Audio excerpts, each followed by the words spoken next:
지난 시간에는요, 판 이동의 원동력을 멘틀 대류라고 설명을 했었는데, 이번 시간에는 멘틀 대류라는 개념에 대해서 좀 더 자세히 알아보도록 하겠습니다. 먼저 대류라는 것은 무엇일까요? 선생님이 수조에다가 뜨거운 물을 아래쪽에 깔고 그 다음에 그 위에 차가운 물을 부었다고 한번 해보겠습니다. 이렇게 되면 어떤 일이 일어나냐면요, 같은 부피라고 생각을 한다면 뜨거운 물보다 차가운 물이 조금 더 무겁기 때문에 차가운 물은 아래쪽으로 이동하려고 하고 그 다음에 뜨거운 물은 위쪽으로 이동하려고 합니다. 그래서 자리를 바꾸면서 뜨거운 물은 위쪽으로 이동하게 되고 차가운 물은 아래쪽으로 내려가게 되죠. 이러한 것을 대류라고 합니다.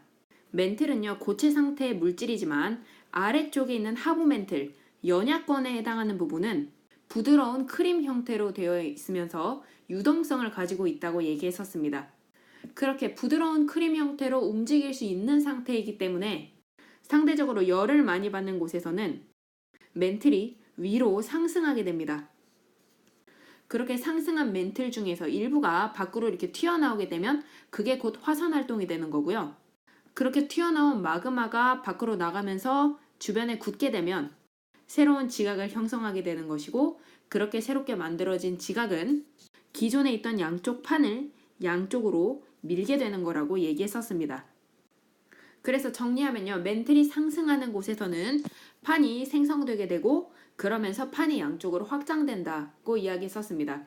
그리고 멘틀이 상승하는 곳에서 주로 볼 수 있는 지형은 해령이나 열곡 등입니다. 이렇게 연결지어서 기억해 두시면 좋겠습니다. 그렇게 뜨거워져서 위로 올라가던 멘틀이 양쪽으로 이렇게 이동하다가 결국에는 언젠가는 식게 되겠죠. 그렇게 멘틀이 식게 되면요, 대류에 의해서 아래쪽으로 하강하게 됩니다. 그러면 그 위에 있는 판은 어떻게 될까요? 그렇죠. 아래쪽에 있는 멘틀이 하강했기 때문에 그 위에 있는 판도 같이 아래쪽으로 하강하게 됩니다. 그렇게 아래쪽으로 들어가는 판은 멘틀 속으로 들어가면서 녹게 돼서 소멸되게 됩니다. 멘틀이 하강하는 곳에서 일어나는 현상을 정리하면요, 판이 멘틀 속으로 섭입하게 되고요, 판이 소멸되게 됩니다. 그리고 멘틀이 하강하는 지역에서 주로 볼 수 있는 지형에는 무엇이 있을까요? 그렇죠. 해구 등의 지형이 있으면 여기서는 판이 소멸되고 있겠구나 라는 것을 짐작해 볼 수가 있습니다. 이렇게 마치 컨베이너 벨트처럼 아래에 있는 멘틀이 이동하기 때문에 그 위에 있는 판도 같이 이동한다는 것이 판 구조론의 원동력인데요. 그런데 아래에 있는 연약권이 부드러운 크림 상태이기 때문에 얘가 대류한다고 해서 위에 있는 딱딱한 판이 움직인다고 설명하기에는 조금 부족한 부분이 있습니다. 그래서 새롭게 등장한 이론이 무엇이 있냐면요, 판이 아래로 섭입하는 곳을 한번 생각을 해볼게요. 판과 판이 만나는 곳은요, 상대적으로 마찰이 굉장히 심하겠죠.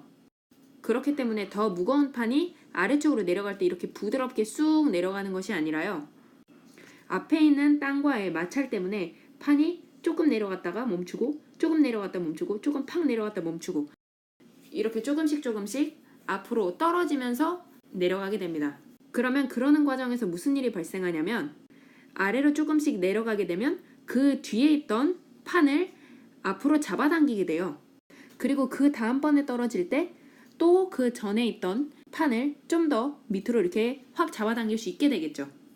그렇게 떨어지는 판의 무게 때문에 뒤에 있는 판을 잡아당기면서 전체적으로 판이 더 이동할 수 있는 힘을 얻게 된다는 것이 판 구조론의 추가적인 설명입니다. 그래서 지구를 위에서 보면요, 지구는 여러 개의 조각인 판으로 되어 있다고 이야기했었잖아요. 그래서 판들을 이렇게 분석을 해보면 이런 식으로 태평양판 하나, 그리고 여기 이렇게 유라시아판 하나, 이런 식으로 여러 개의 조각으로 땅이 이렇게 나뉘어져 있습니다. 이런 조각 하나하나를 판이라고 얘기하는 거예요. 그렇게 되면은 판과 판이 만나는 곳에는 경계가 생기겠죠.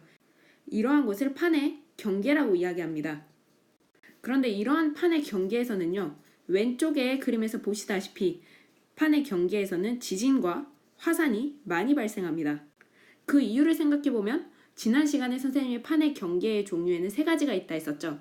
수렴형 경계, 보존형 경계, 발산형 경계, 이렇게 세 종류가 있는데, 발산형 경계에서는 땅과 땅이 양쪽으로 벌어지는 곳이고, 그리고 그 사이에서 마그마가 밖으로 분출해서 이렇게 나오기 때문에 화산 활동이 당연히 있을 것이고요.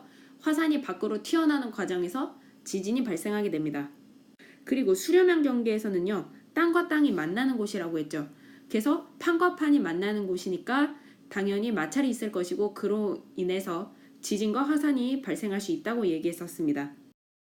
그리고 마지막으로 보존형 경계는요, 판과 판이 양쪽으로 서로 스쳐 지나가는 곳이 보존형 경계라고 얘기했었는데요. 이렇게 판이 서로 스쳐 지나가기 때문에 그 사이에서 지진이 발생할 수 있다고 얘기했었습니다. 그래서 판의 경계에서는 지진과 화산이 많이 발생하게 됩니다.